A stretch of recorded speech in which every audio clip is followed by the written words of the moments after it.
Chers téléspectateurs, bonjour. Merci d'être au rendez-vous pour ce nouveau numéro de rencontre. L'année 1863 a vu la naissance d'une organisation qui a aidé au cours de l'histoire d'innombrables personnes victimes de la guerre. C'est le Comité international de la Croix-Rouge.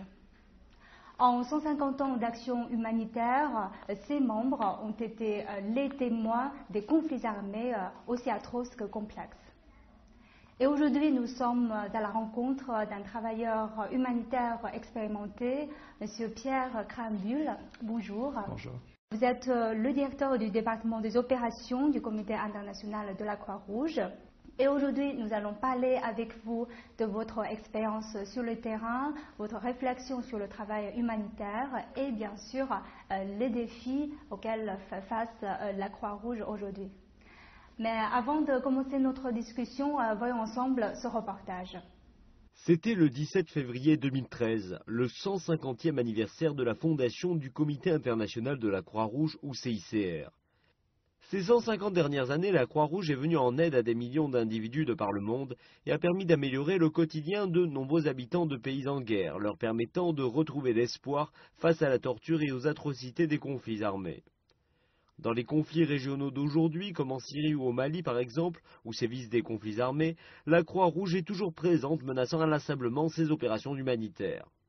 Le 17 février 1863, le Suisse Henri Dunant et 4 autres compatriotes fondent à Genève le Comité international de secours aux blessés de guerre, qui sera renommé Comité international de la Croix-Rouge en 1875. C'est une institution neutre et indépendante basée à Genève en Suisse. Son mandat découle essentiellement des conventions de Genève de 1949. Plus de 1400 personnes spécialistes et généralistes sont actuellement déployées à travers le monde en mission sur le terrain pour le CICR. Elles travaillent avec quelques 11 000 employés locaux et leurs activités sont soutenues et coordonnées par quelques 800 collaborateurs basés au siège à Genève. Notre invité d'aujourd'hui, Pierre Cranbull, travaille justement au CICR. Licencié en sciences politiques et relations internationales, il est entré au CICR en 1991. Après avoir effectué des missions au Salvador, au Pérou, en Afghanistan et en Bosnie-Herzégovine, il a occupé la fonction de chef des opérations pour l'Europe centrale et du Sud-Est à Genève. En 2000, il est devenu conseiller personnel du président avant d'être nommé au poste de directeur des opérations en 2002. À l'heure actuelle, beaucoup de pays sont malheureusement menacés par des conflits armés. Donc, comment l'organisation choisit-elle les régions à aider en priorité? Alors ça, c'est un des grands défis qui se posent au CICR en permanence parce qu'en fait, nous sommes confrontés au mélange de conflits de longue durée, comme par exemple l'Afghanistan, où nous sommes présents depuis 30 ans, la Colombie, 40 ans, ou Israël et les territoires palestiniens, également 40. Et en même temps surgissent toujours des nouvelles crises, comme plus récemment la Syrie ou la situation au Mali. Et le défi pour nous au CICR, c'est de réussir à maintenir nos engagements sur les conflits de longue durée, tout en ajoutant évidemment des moyens sur les nouvelles. Donc je dirais que c'est beaucoup plus que les priorités s'imposent à nous, plutôt que la possibilité, nous, de les choisir. Donc c'est comme ça que nous abordons la réponse humanitaire dans ces conflits. Mais est-ce que les personnels sont suffisants pour couvrir tous ces conflits? Alors, sur les 10 dernières années, par exemple, nous avons augmenté le personnel du CICR d'environ 30% pour pouvoir aborder de nouvelles crises, comme c'était le cas en Irak à partir de 2003 ou d'autres situations comme le Darfour au Soudan.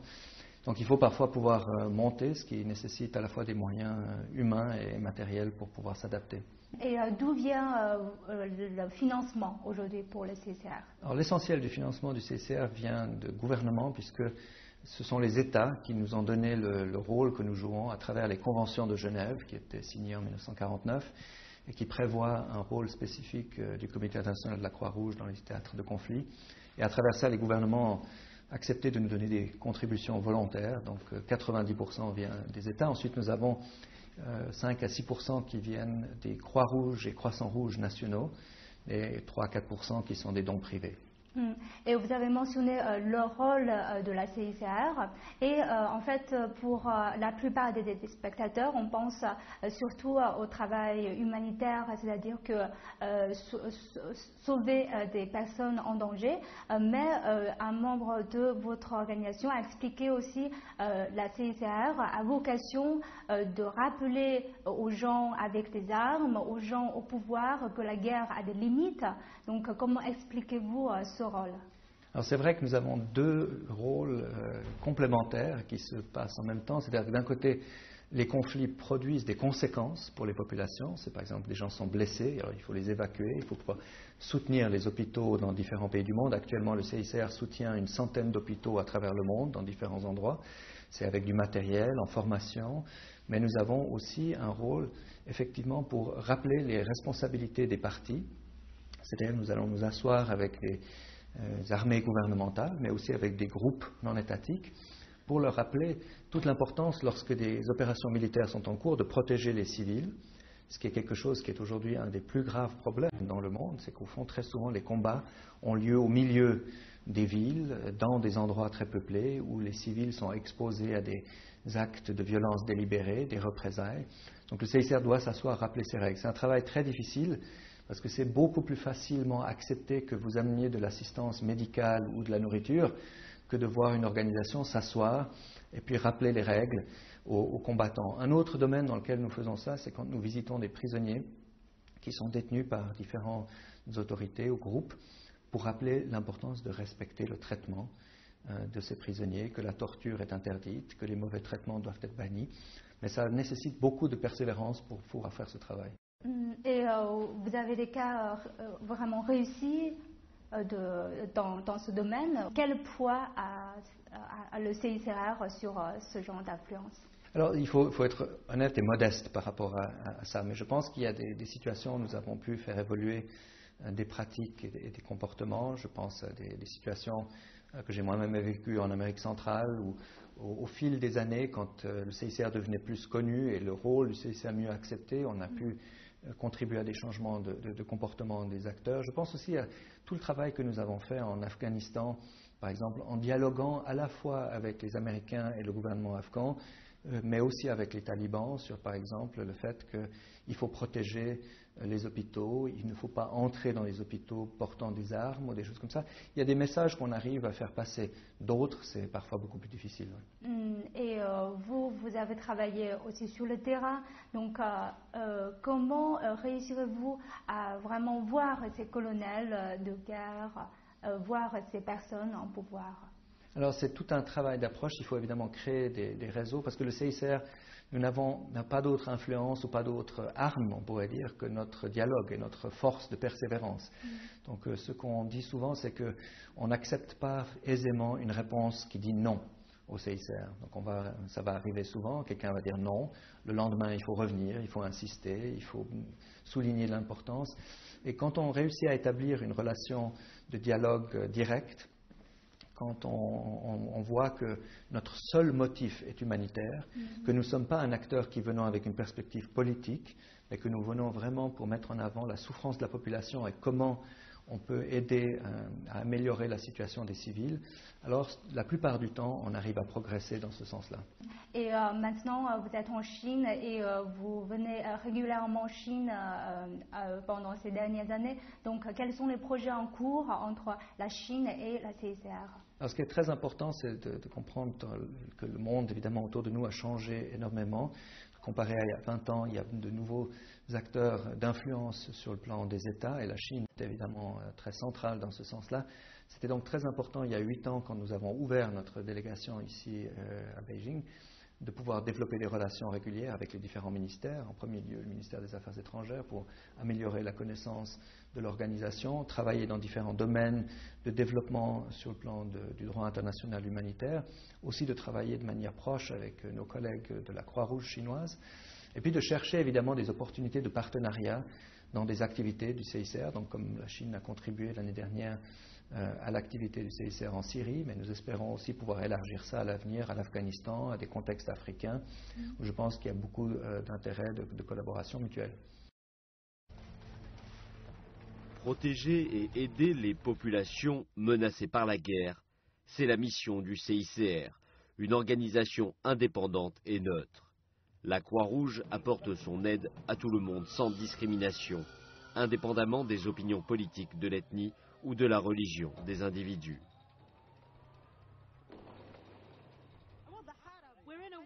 Nous sommes en guerre, les bombes nous tombent dessus de toutes parts, on a besoin d'aide.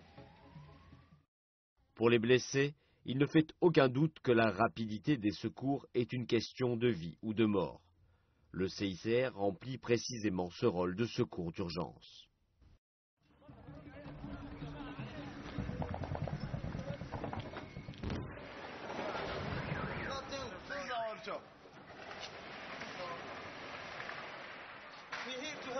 Vous devez aider ces gens.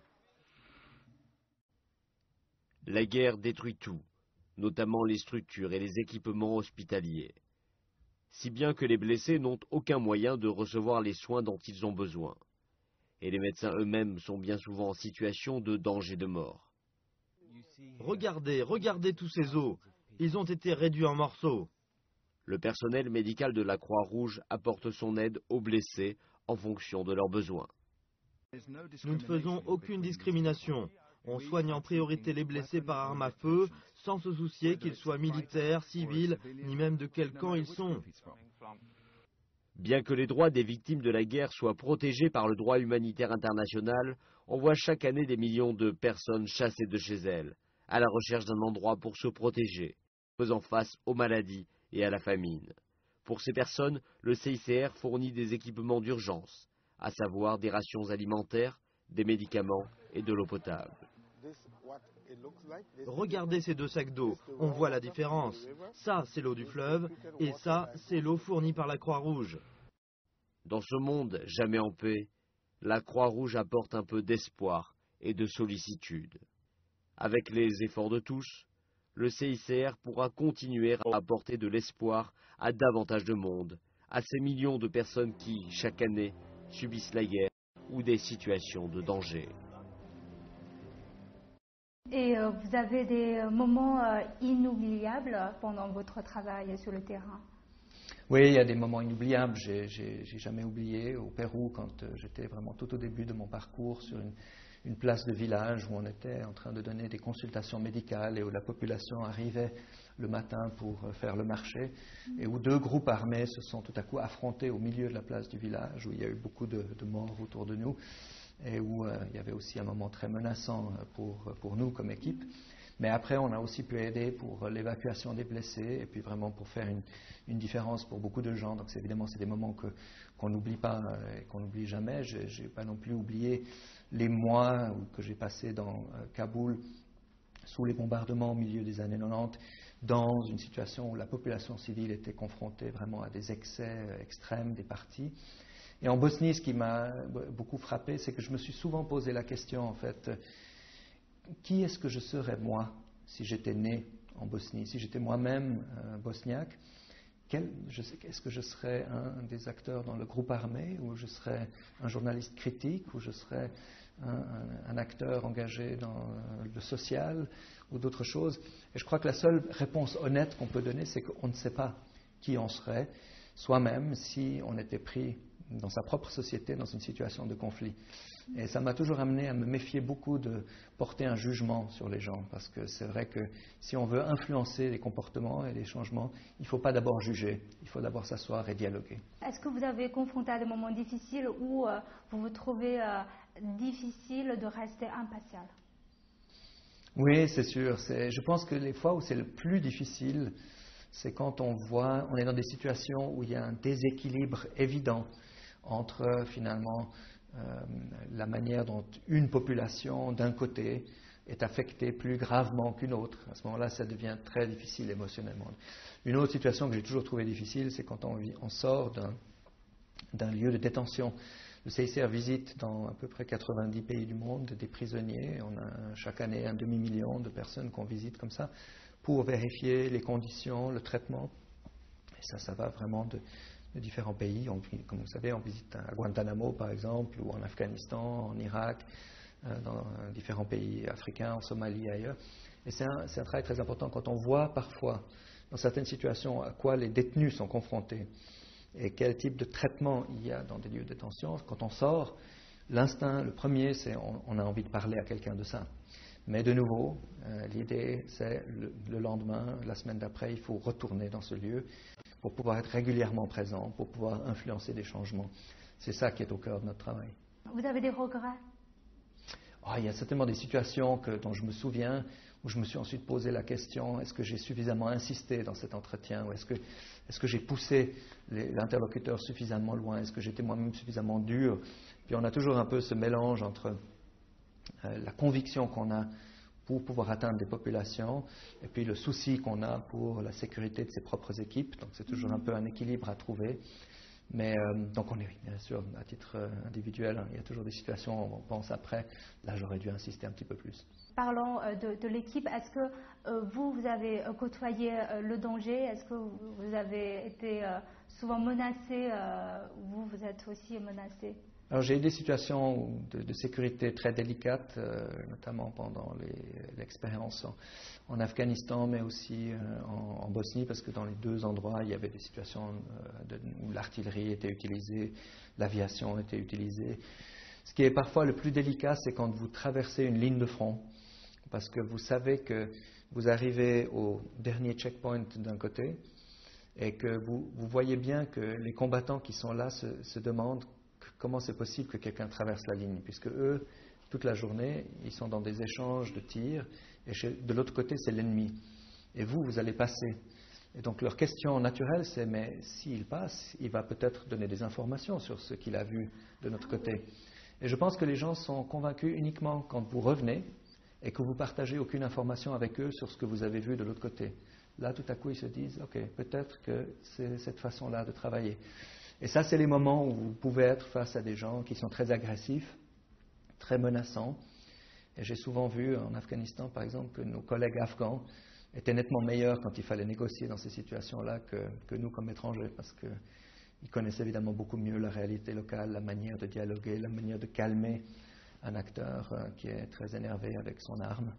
Et donc il faut pas mal de sensibilité dans ces moments-là. Mais vous avez eu peur? Bien sûr, ça m'est arrivé souvent. Mais comment vous pouvez vous convaincre qu'il faut que je continue, il ne faut pas que je me recule? Parce que justement, parce qu'on n'est pas engagé dans quelque chose qui est uniquement pour une perspective privée ou individuelle. Parce qu'en réalité, si vous hésitez ou si vous n'avez pas la force de continuer, vous savez aussi qu'il y a des activités que vous n'allez pas pouvoir réaliser pour des populations qui sont dans le besoin. Si vous ne traversez pas, vous n'allez peut-être pas voir les prisonniers, vous n'allez peut-être pas pouvoir ramener les blessés à l'hôpital. Et c'est aussi parce que vous êtes porteur de cette conviction qu'il y a une différence à faire pour des populations que ça vous donne l'énergie. Mais très souvent, on est évidemment confronté à la peur et au souci pour une équipe, pour soi-même, et ça, il ne faut pas le nier. Et est-ce que la famille est toujours pour votre travail? Bon, c'est vrai qu'à partir du moment où vous avez une famille, en particulier avec des enfants, c'est un peu une autre notion, parce qu'il y a une double responsabilité. Il y a une responsabilité vis-à-vis des équipes, mais aussi de la famille. Oui. Et ça m'est arrivé d'avoir aussi mes enfants parfois me poser la question quand je partais dans certains contextes, pour dire est-ce que c'est vraiment nécessaire ou il faut être sûr que tu vas revenir. Donc c'est vrai que quand vous avez ce genre de remarques qui vous viennent des enfants, c'est encore une autre dimension que quand vous vous posez la question vous-même.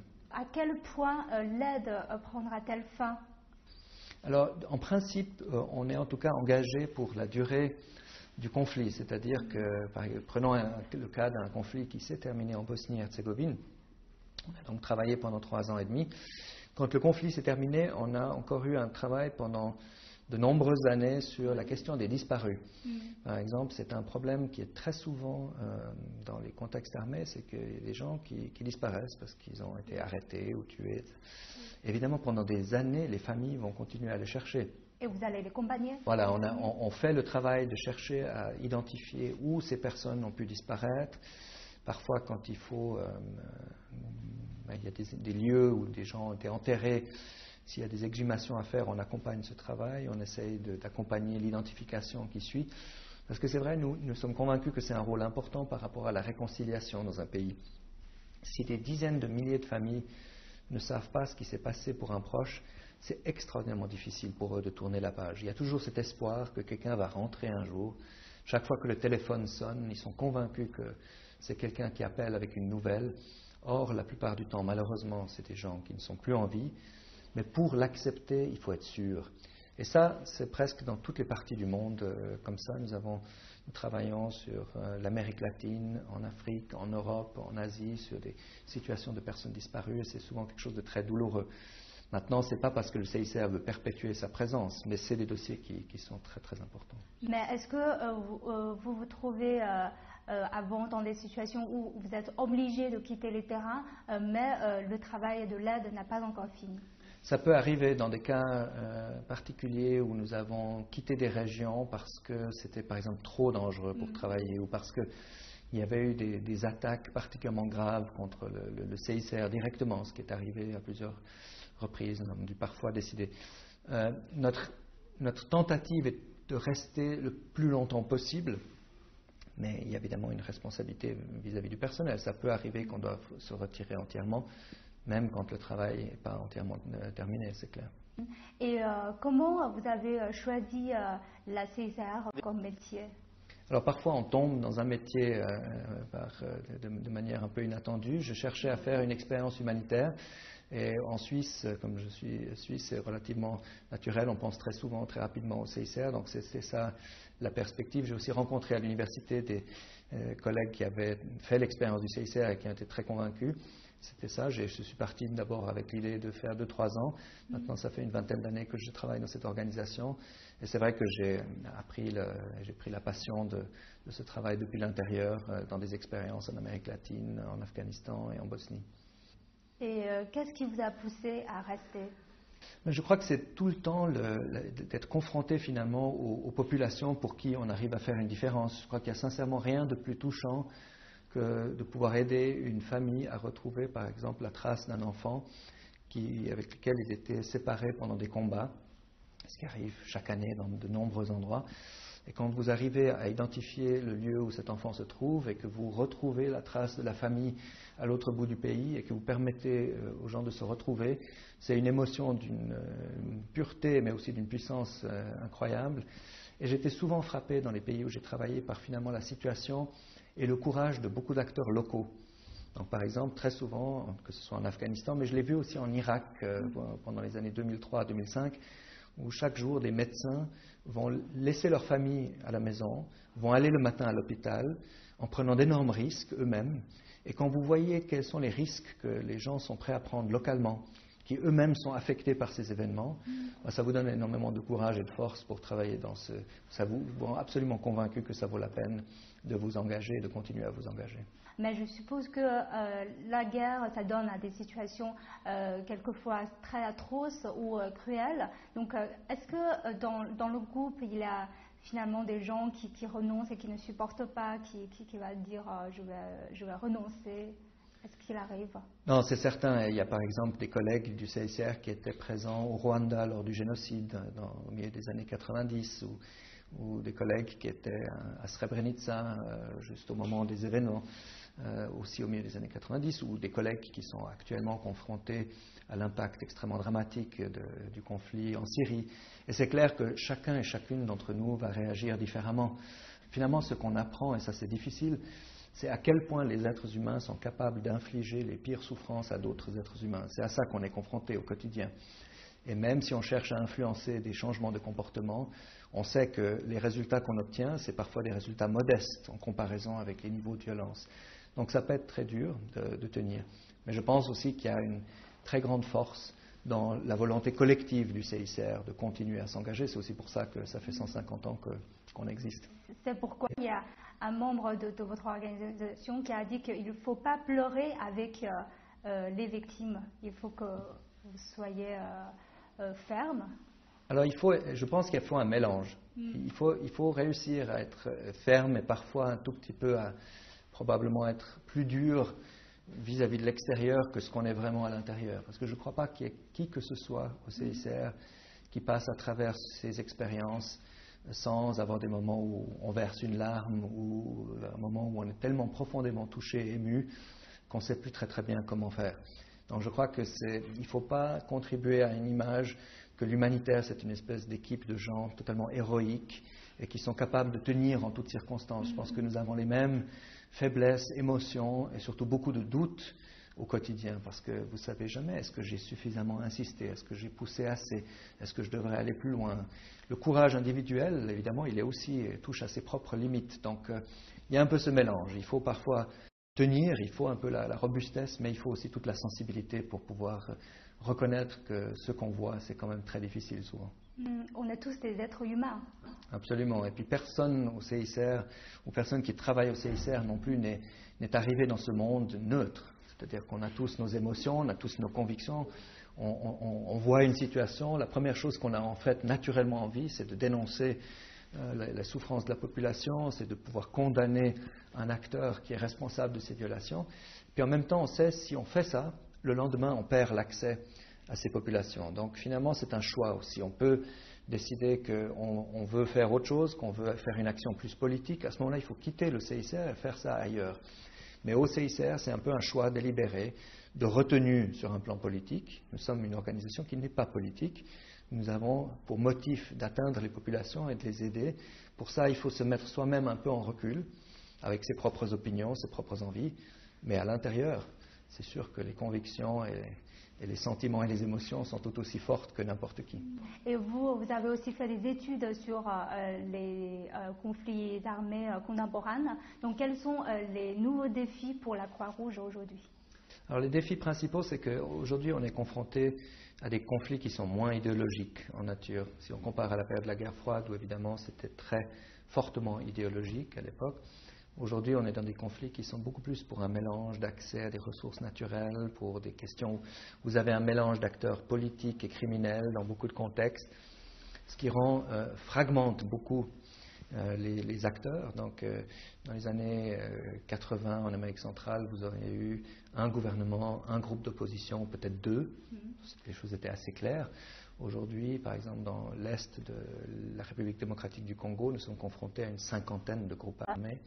Donc ça rend pour la population, mais aussi pour nous, la situation très complexe pour comprendre qui sont ces différents acteurs, quels sont leurs motifs, à qui il faut parler quand vous voulez intervenir sur un sujet. Donc ça, c'est une des caractéristiques. L'autre, c'est évidemment que nous sommes actuellement avec des conflits de longue durée et certaines urgences nouvelles, comme la Syrie ou le Mali. Donc il faut réussir à intégrer ces différents paramètres. Et puis je pense que c'est aussi que les formes de conflits changent. On a eu l'expérience de ces dernières années avec les interventions internationales en Irak et en Afghanistan.